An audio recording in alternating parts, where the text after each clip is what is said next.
눈물 시리즈로 약 한 두 달 가까이 지금 말씀을 드립니다.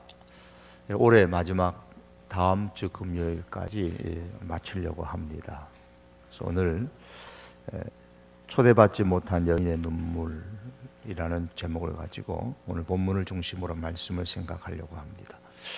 오늘 본문 36절의 말씀에 한 바리새인이 예수께 자기와 함께 잡수시기를 청하니 이에 바리새인의 집에 들어가 앉으셨을 때에 그랬습니다. 예수님께서는 바리새인의 초대를 받아들이는 데 있어서 거리낌이 전혀 없었다라는 것을 느끼게 됩니다. 예수님께서는 바리새인의 초청을 집으로 받으신 것이 이 한 번만은 아닙니다. 누가복음만 해도 이 몇 차례나 바리새인의 집에 초청을 받으신 적이 있었습니다. 예수님은 소외되고 또 객관적으로 연약한 사람들에게 특별히 관심을 가진 것이 사실이지만 또한 그 사회에 있어서 존경받는 사람들, 때로는 상류계층의 사람들에게도 무관심하지 않았다는 것이 사실입니다. 왜냐하면 그들이 경제적이든 혹은 여러 면에 있어서 남녀노소 또 계층에 상관없이 복음을 필요로 하는 사람들이었기 때문입니다. 오늘도 마찬가지입니다. 오늘 이 시간에 우리가 주목하고자 하는 내용은 예수님께서 많은 그 계층에 상관없는 사람들을 상대하면서 복음을 전하셨지만 오늘 특별히 이 시간에는 초대받지 않은 한 여인이 갑자기 나타나서 눈물을 흘리며 예수님께 보인 눈물입니다. 그가 많은 사람들 앞에서 특히 예수님께 보인 눈물의 의미가 무엇일까가 이 시간의 핵심입니다. 크게 두 가지로 이 시간에 생각하려고 합니다. 예수님 앞에서 흘린 이 여인의 눈물은 먼저 감사의 눈물입니다. 왜 여인은 공개석상에서 이 감사의 눈물을 흘리셨을까요? 37절과 38절에 보시면 그 동네에 죄를 지은 한 여자가 있어서 예수께서 바리새인의 집에 앉아 계심을 알고 향유 담은 옥합을 가지고 와서 예수의 뒤로 그 발 아래 서서 울며 눈물로 그 발을 적시고 자기 머리털로 닦고 그 발에 입 맞추고 향유를 부었습니다. 집주인인 시몬에게 이 광경은 그에게 없었던 뜻밖의 일이었습니다.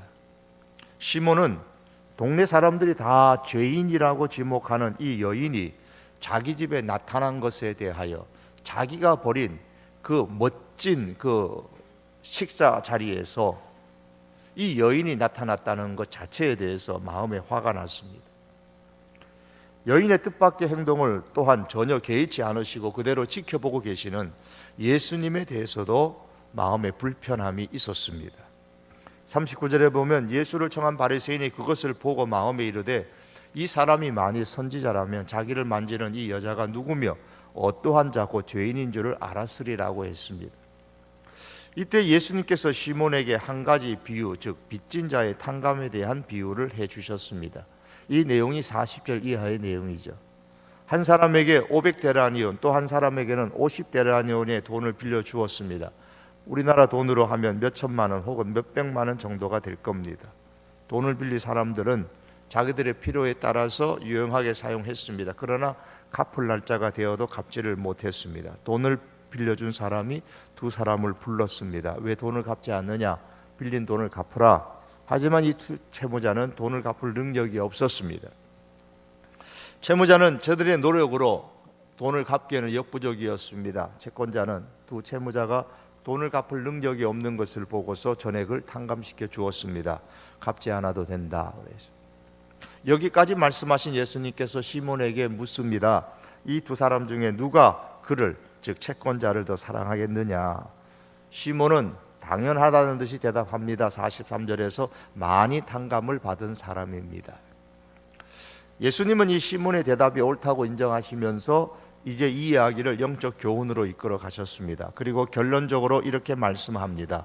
그의 많은 죄가 사하여졌도다. 이는 그의 사랑함이 많음이라. 사함을 받은 일이 적은 자는 적게 사랑하느니라. 여기서 탕감에 대한 비유를 하신 목적을 우리는 알게 됩니다. 여기서 사랑한다라는 단어는 42절 둘 중에 누가 그를 더 사랑하겠느냐라는 예수님의 질문에서 사랑한다 이 단어, 또 모든 빚진 자가 탕감을 받았을 때에 갖게 되는 감사한다라는 뜻입니다. 감사의 마음을 의미하는 겁니다. 그래서 이 두 사람 중에 누가 그에게 더 감사하겠느냐라는 질문이고, 이는 그의 감사함이 많음이라, 사랑함이 많음이라가 곧 감사함이 많으니라, 사함을 받은 일이 적은 자는 적게 사랑하느니라, 감사하느니라 라는 뜻입니다. 그러므로 예수님의 빚진 자의 탕감의 비유를 통해서 볼 때에 예수님께 와서 눈물을 흘린 여인, 예수님께 보다 많은 빚을 진 사람입니다. 무슨 빚입니까? 죄의 빚입니다. 여인은 자신의 많은 죄의 빚이 완전히 탕감되었다는 사실에 대해서 감사했고 예수님을 찾아와 눈물로 반응한 것입니다. 그러므로 이 여인의 눈물은 죄의 빚을 탕감받은 것에 대한 감사의 눈물이라고 볼 수 있습니다. 이 여인이 자기가 누구인지를 밝히지 않았음에도 불구하고 시몬이 이 여인을 보고 죄인이라고 말한 것을 볼 때에 알만한 사람들은 다 이 여인을 죄인이라고 칭했음을 알 수 있습니다. 37절에 그 동네에 죄를 지은 한 여자가 있었다고 했습니다. 그리고 39절에 여인이 예수님께 왔을 때 시몬은 이 여인이 죄인인 것을 알고 있었습니다. 그런데 빚진 자의 탕감이란 이 비유에서 예수님은 두 사람이 빚을 탕감받았다라고 말씀하셨습니다. 물론 한 사람은 이 여인입니다. 그럼 한 사람은 누구일까요? 비유의 말씀을 하신 이후에 44절에서 46절에 예수님은 시몬과 이 여인의 행동에 대해서 비교하여 말씀을 하십니다. 이를 볼 때에 다른 한 사람은 시몬을 두고 하신 말씀일 것으로 우리는 보게 됩니다. 세상에는 두 종류의 죄의 빚을 탕감받은 사람들이 있습니다. 한 부류는 시몬과 같은 사람입니다. 자신의 죄의 빚을 탕감받았음에도 불구하고 그 사실에 대해서 감사하지 않는 사람들의 부류들입니다. 다른 한 부류는 이 무명의 여인과 같은 사람입니다. 자신이 큰 죄인인 것을 알고 그 죄의 빚을 탕감받았다는 사실에 대해서 크게 감사하는 사람들입니다. 예수님은 자기를 초대했던 시몬의 행동에 대해서 여인의 행동과 비교하면서 조목조목 설명하셨습니다. 44절에 시몬은 예수님이 집에 들어오실 때에 손님들에게 당시에 행했던 예의처럼 발 씻을 물도 주지 않았고 45절에 입 맞추지도 않았고 46절에 머리에 감람류도 붓지 않았다고 했습니다. 시몬이 왜 이렇게 행동했을까요? 예수님의 대답은 하나입니다. 예수님에 대한 감사의 마음이 적었기 때문입니다. 시몬의 감사의 정도는 그저 자기 집에 예수님을 초대해서 식사 한 끼를 대접하는 그 정도의 감사였습니다. 거기까지입니다. 왜 시몬은 이 예수님에 대해서 감사의 마음이 적었을까요? 예수님의 비유에 의하면 시몬은 자신이 죄인이라는 생각을 깊이 하고 있지 않으면서 살았기 때문입니다. 그저 50데나리온의 정도의 빚을 졌다고 생각했기 때문입니다. 반면에 이 여인은 시몬보다도 자신이 더 많은 죄를 지었다고 생각했습니다. 47절에 여인을 향해 예수님께서 그의 많은 죄가 사하여졌도다 라고 하셨습니다. 자신이 죄인이라는 생각을 깊이 철저하게 했습니다. 아마도 이것 때문에 이 여인은 많은 날을 힘들게 살았을 것입니다. 고민도 많이 했을 것입니다. 누가 예수님 앞에 감사의 눈물을 흘릴 수 있을까요? 자신이 큰 죄인이요 많은 죄의 빚을 탕감받았다고 생각하는 사람입니다.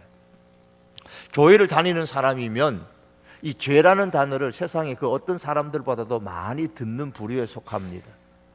우리가 죄라는 단어를 참 많이 듣고 생활합니다만 과연 내가 예수님 앞에 얼마나 큰 죄인인가에 대해서 심각하게 고민하고 갈등해 보신 적이 있으십니까? 바울은 예수님을 믿고 살면 살수록 자신이 죄인이라는 사실을 더 철저하게 깨닫게 되어졌습니다. 예수님을 처음 만났을 때에 내가 죄인이구나 라는 사실도 물론 바울이 깨달았겠지만 예수님을 위해서 복음을 위해서 살면 살수록 자신이 예수님 앞에 더 철저한 죄인이라는 사실을 더 깊이 깨달았습니다. 그래서 마지막에는 자신을 일컬어서 죄인 중에 내가 괴수다라고 그렇게 깨달았습니다.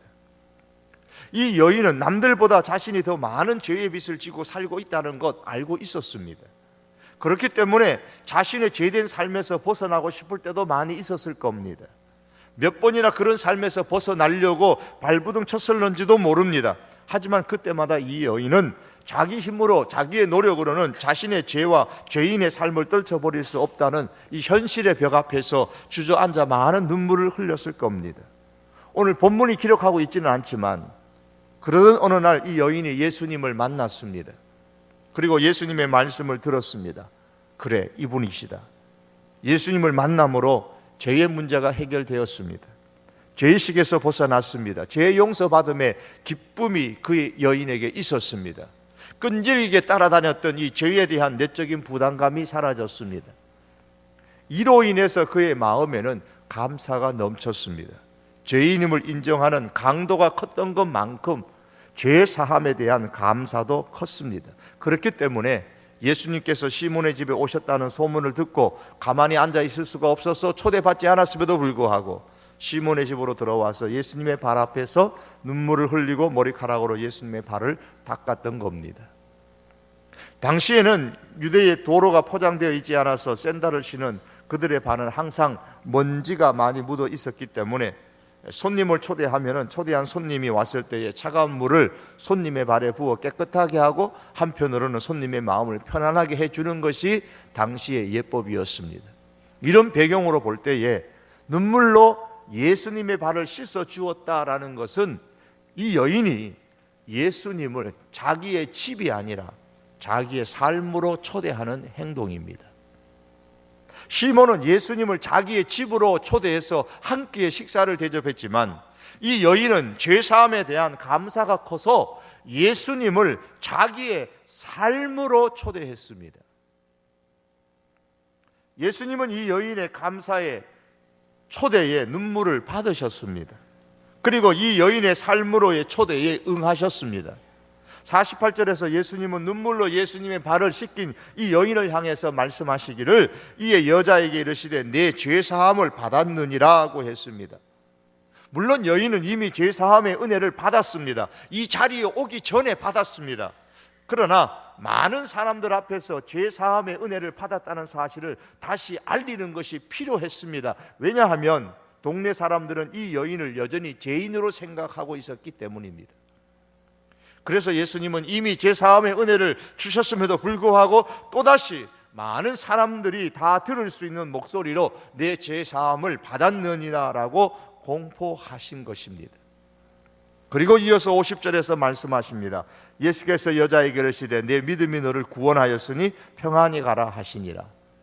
이 여인에게 죄사함과 구원을 예수님께서 선포하셨다는 것은 이 여인의 삶에 예수님께서 함께 하시겠다는 선언이기도 한 겁니다.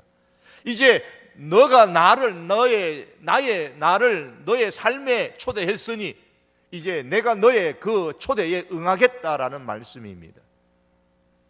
여인이 자기의 삶으로 예수님을 초대했을 때에 예수님은 그 여인의 초대에 응하여 여인의 삶으로 들어가셨습니다.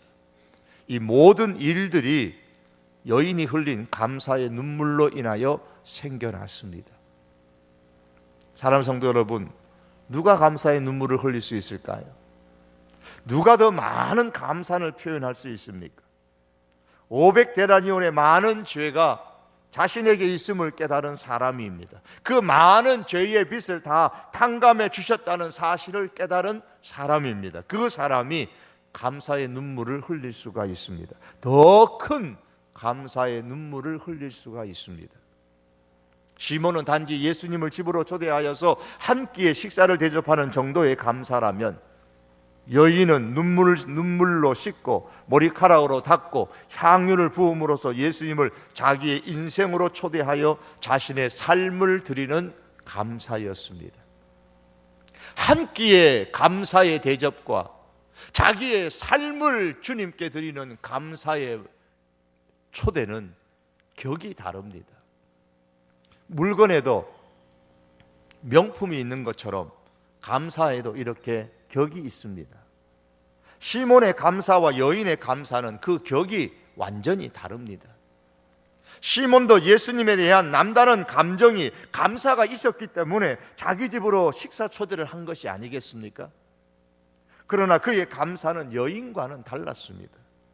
우리는 예수님께서 칭찬하신 여인의 모습에서 격조 높은 감사의 모습을 발견할 수가 있습니다.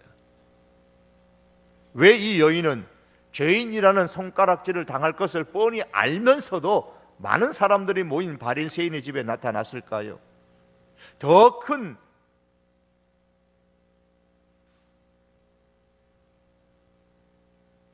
죄인인 것을 사람들로부터 비난받는 그 상황에 있으면서도 왜 많은 사람들이 그 보는 앞에서 눈물을 흘렸을까요? 그 당시 사회의 관습상으로 쉽게 허용되지 않았음에도 불구하고 이 여인은 왜 많은 사람들이 보는 앞에서 공개적으로 자기의 머리카락을 풀어서 그것으로 자기 눈물에 젖은 예수님의 발을 닦을 수 있었을까요? 자신이 큰 죄인이요, 자기의 많은 죄의 빚을 완전히 탕감하는 것에 대한 큰 감사가 있었기 때문입니다. 사랑하는 성도 여러분, 우리 가운데 왜 어떤 분들은 어려운 결혼 생활 가운데서도 감사하고 인내하며 살아갑니까? 왜 우리는 교회가 주는 상처가 때로는 아물지 않았음에도 불구하고 교회와 복음을 위해서 수고할까요? 왜 우리들 중에 어떤 사람은 남부럽지 않은 세상의 직장과 직책을 갖고 있음에도 불구하고 많은 사람들이 하찮게 여기는 그 일들을 마다하고 교회라는 이유 때문에 교회 안에서 그렇게 봉사할까요? 왜 우리들은 6일 동안의 피곤한 몸을 마다하지 않고 편히 쉬지 못한 채로 기꺼이 기도와 예배 현장에 이렇게 나타나서 기도하고 예배할까요? 왜 어떤 사람은 자신이 모은 많은 돈을 복음을 위하여 기꺼이 헌금을 하는 것일까요? 왜 어떤 사람들은 힘든 상황 속에서도 세상과 타협하지 않는 자세로 살아갈까요? 분명히 이러한 행동들은 어떤 책임감이나 의무감만에서 나올 수는 없는 모습들입니다. 나는 큰 죄인이요, 나의 많은 죄가 예수님으로 말미암아 용서받았다는 큰 감사가 있기 때문입니다. 이런 큰 감사의 눈물이 늘 우리의 마음에 메마르지 않고 오히려 우리의 마음을 더 많이 적시고 우리의 영혼을 적실 수 있기를 원합니다. 또한 이 여인의 눈물은 믿음에서 나온 헌신의 눈물입니다. 38절에서 여인은 눈물로 예수님의 발을 씻기고 머리카락으로 눈물에 젖은 발을 닦은 후에 예수님의 발에 옥합을 열고 향유를 부었습니다. 이 여인의 이런 행동에 대해서 예수님께서는 결론을 지으시면서 50절에서 내 믿음이 너를 구원하였으니 라고 하시면서 여인의 이런 행동이 믿음의 행동이었다라고 말씀하셨습니다. 즉 예수님의 발을 눈물로 씻고 머리카락으로 닦고 옥합을 꿰뚫어 향유를 붓는 이 여인의 행동이 믿음에서 나온 헌신이었다라는 말입니다. 그렇기 때문에 여인의 눈물은 믿음에서 나온 헌신의 눈물이라고 할 수가 있습니다. 요한복음 12장에 보면 나사로의 여동생인 마리아가 역시 향유를 가지고 와서 예수님의 발에 붓는 사건이 나옵니다. 사람들은 이 사건과 오늘 본문의 사건, 요한복음의 사건과 오늘 본문 누가복음의 사건을 같은 것으로 보는 분들도 있습니다만은 저는 그렇게 보지는 않습니다. 같은 사건으로 보지 않는 이유 중에 하나는 앞에서 마리아의 오빠인 나사로가 죽었을 때에 동네 사람들이 나사로의 죽음을 애석하게 여기고서 많이 찾아와서 함께 애도해 주었다고 그랬습니다. 많은 유대인들이 마르다와 마리아에게 그 오라비의 일로 위문하러 왔더니 이렇게 성경이 기록합니다. 그러나 본문에 나오는 이름이 밝혀지지 않은 이 여인은 죄인이라고 했습니다. 37절에 보면 동네 사람들이 다 아는 죄인이었습니다. 그렇다면 가급적 사람들의 기피의 대상이었던 여인인 거예요. 동네 사람들이 다 아는 죄인으로 취급받은 이런 여인의 오빠가 죽었다고 해서 많은 사람들이, 동네 유대인들이 공개적으로 위문하기 위해서 마리아의 집에 왔다는 것은 당시의 문화로 볼 때에 있을 수 없는 일입니다. 따라서 저는 개인적으로 요한복음 12장의 향유 붓는 사건과 본문의 향유 붓는 사건을 별개의 사건으로 봅니다. 오늘의 이 이름 밝혀지지 않는 무명의 여인은 마리아가 아니라는 말입니다. 별개의 사건이지만 요한복음 12장에 나오는 마리아의 향유 사건을 보면 그 당시의 향유가 얼마나 비싼 것이었는지에 대한 힌트는 얻을 수가 있습니다. 마리아가 예수님의 발에 향유를 붓자 이를 본 가룟 유다가 이 향유를 어찌하여 300데나리온에 팔아 가난한 자들에게 주지 아니하였느냐고 불평했습니다. 이를 볼 때에 옥합 향유가 적어도 300데나리온의 가치가 있음을 알 수 있습니다. 한 데나리온이 당시 노동자나 군인의 하루 일당이라고 하는데, 그렇다면 300데나리온의 가치가 어느 정도인은 짐작할 수 있을 겁니다. 오늘날 하루 노동자의 일당이 어느 정도인가를 보고 거기에 300을 곱하면 될 겁니다. 그러나 이 여인의 헌신은 그 옥합의 향유의 가치가 어느 정도인가를 보고 판단하는 단순히 경제적 수치로만 평가할 수는 없습니다. 물론 그 옥합의 가치 자체도 크지만 그것만 가지고는 이 여인의 헌신을 우리가 제대로 평가를 못한다는 거예요. 여인의 헌신은 단지 옥합을 깨트리는 것만이 아니라 사람들이 보는 앞에서 예수님께 와서 공개적으로 자기의 눈물을 흘려 예수님의 발을 씻고 머리카락으로 눈물에 젖은 예수님의 발을 씻는 행동과 마음에 그대로 드러나 있습니다. 그 가치는 돈으로, 경제적인 것을 수치로 그렇게 계산할 수는 없습니다. 여인이 시몬의 집에 왔을 때에 거기에는 이미 다른 사람들도 와 있었을 겁니다. 왜냐하면 당시의 문화로 볼 때에 랍비가 어느 집에 음식을 먹으러 오면 누구나 그 집에 들어와서 자유롭게 그 랍비의 그 지혜의 말을 듣는 것이 당시의 관례였기 때문입니다. 여인이 이 시몬의 집 초인종을 누르거나 혹은 대문을 두드려서 문을 열어달라고 요청하여서 들어온 것이 아니죠. 그냥 들어온 것을 우리가 볼 때에 초대받지 않은데도 그냥 들어왔어요. 그 문이 열려 있다는 말입니다. 다른 유대인들도 예수님의 말씀을 듣기 위해 자유롭게 들어왔을 것이라고 우리가 충분히 이해할 수 있는 대목입니다. 이를 증명하는 문장이 우리 번역에는 표현되지 않았지만 본래에는 그리고 보라라는 단어로 표현으로 37절에 시작합니다. 우리 성경은 그 동네에 죄인인 한 여자가 있어 이렇게 말씀하지만 본래는 그리고 보라, 그 동네에 죄인인 한 여자가 있다 그랬습니다. 죄인인 한 여자가 갑자기 나타났다, 보라, 그렇게 말하는 겁니다.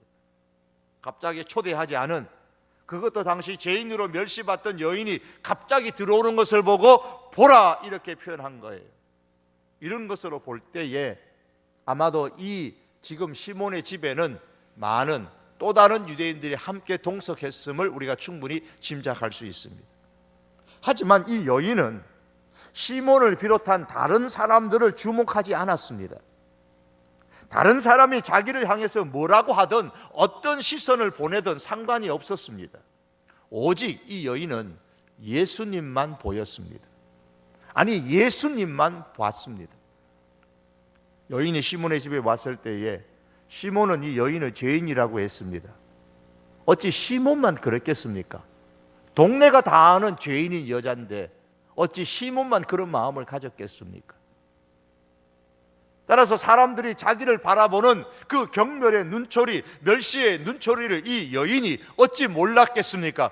내까짓게 어찌 이 자리에 왔느냐고 아마 대단히 불편해하는 눈초리를 보냈을 겁니다.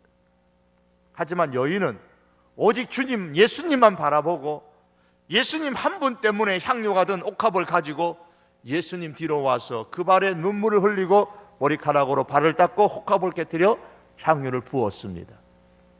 다른 사람들은 몰라도 좋다는 겁니다. 다른 사람들이 나를 죄인이라고 하든 뭐라고 입에 올리든 상관이 없다는 말입니다. 그저 예수님께서 나를 알아만 주신다면, 예수님께서만 나를 인정해 주신다면 만족한다는 그런 심정입니다. 사랑하는 성도 여러분, 이것이 헌신하는 사람의 특징이에요. 예수님께서 아시는 것으로도 아니 예수님께서만 아시는 것으로 기뻐할 수 있고 만족할 수 있는 것이 참된 헌신하는 사람들의 특징입니다. 예수님은 한번 이런 말씀하셨습니다. 사람에게 보이려고 그들 앞에서 너희 의를 행하지 않도록 주의하라. 그리하지 아니하면 하늘에 계신 너희 아버지께 상을 받지 못하느니라. 마태복음 6장 1절의 말씀입니다. 그리고 이어 계속해서 내려가면서 사람에게 보이려고 기도하지 말고 사람에게 보이려고 금식하지 말아라. 이런 말씀들을 계속 하고 있습니다. 어떤 사람이 자기 상을 이미 받았기 때문에 하나님 앞에서 상을 받지 못합니까? 사람에게 보이려고 하는 헌신, 사람에게 보이려고 하는 기도, 사람에게 보이려고 하는 금식입니다. 그 목적이 사람에게 보이려는 것에 있다면 그것이 어떤 행동이든 어떤 헌신이든 이미 자기 상을 받았기 때문에 하나님 앞에 가면 아무 상도 받지 못할 것입니다. 하지만 사람에게 보이려는 목적으로 헌신한 것이 아닌데 그럼에도 어쩌다 하다 보니까 사람에게 드러나는 경우도 있죠. 이렇게 사람에게 드러난다는 것 자체가 잘못되었다는 말씀이 아닙니다. 내가 어떤 헌신을 했는데 사람들이 다 알아요. 그러면 이미 사람들에게 칭찬을 듣고 사람들이 다 아니까 하나님 앞에 가면 상이 없느냐? 아닙니다. 헌신의 목적이 무엇이냐가 중요한 겁니다. 헌신의 동기가 무엇이냐는 게 중요한 거예요. 죄인이 내세울 것이 무엇이 있겠습니까? 자랑할 것이 무엇이 있겠습니까? 무슨 할 말이 있겠습니까? 그러나 사람들은 조금 헌신하고 의도 자기가 가지려고 하고 명예도 자기가 가지려고 하고 칭찬도 내가 받고 싶어 합니다. 다시 말하면 사람에게 보이려고 의를 행하고 사람에게서 어떤 칭찬과 어떤 명예를 받기 위하여서 헌신한단 말입니다. 예수님께서 지적하시는 것은 바로 그것입니다. 그러나 이 여인 사람들로부터 의를 얻기 위해서 헌신의 눈물을 흘린 것이 아닙니다. 예, 물론 사람들이 보는 앞에서 공개적으로 옥합을 다 그러나 내가 이렇게 예수님 앞에 옥합을 깨트리는 것을 봐달라고 공개적으로 사람들이 보는 앞에서 헌신한 것은 추호도 아닙니다. 사람들로부터 명예와 칭찬을 듣고 싶어서 눈물로 예수님의 발을 씻기고 머리카락으로 닦고 옥합을 깨트려 향료를 붓는 이런 퍼포먼스를 행한 것이 결코 아니었다라는 말입니다. 오직 너무 감사해서 예수님을 믿는 그 믿음에서 헌신의 눈물을 흘리고 헌신의 행동을 했던 겁니다. 그렇기 때문에 사람들이 뭐라고 하든 오직 예수님만 바라보고 헌신했습니다. 사랑하는 성도 여러분, 오늘 우리들에게 우리 교회에 필요한 헌신이 이런 모습들입니다. 사람에게 보이려고 헌신하지 마십시다. 사람에게 보일 목적으로 헌신의 눈물도 흘리지 마십시다. 사람에게 보이려는 헌신과 그 눈물은 하나님의 일을 망치고 교회를 오히려 무너뜨립니다. 예수님께 집중되어지는 그 믿음의 헌신과 눈물은 오히려 사탄의 일을 망치고 교회를 흥하게 합니다.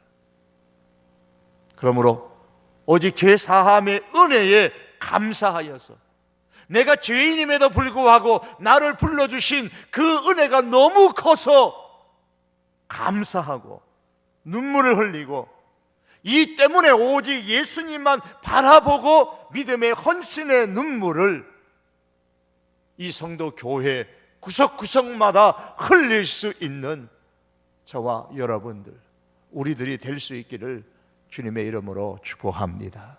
기도하시겠습니다. 하나님,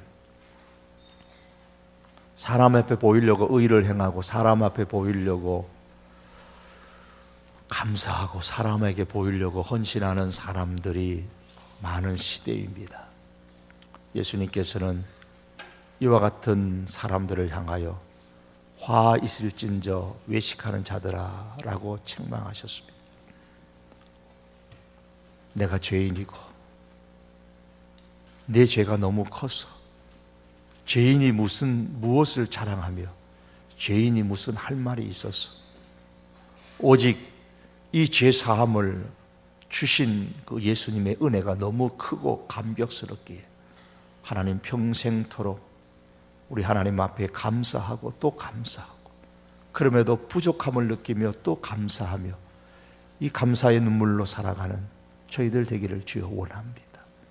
사랑하는 주님, 이 감사가 너무 크기에 믿음으로 헌신의 눈물을 흘리며 주여 이 헌신의 눈물로 이 예배당 성도교회 사랑하는 이 성도교회 구석구석 바닥바닥마다 이 눈물을 흘리며 복음을 위하여 주님을 위하여 교회를 위하여 헌신하는 성도들이 이 교회 안에 가득하게 하여 주시옵소서.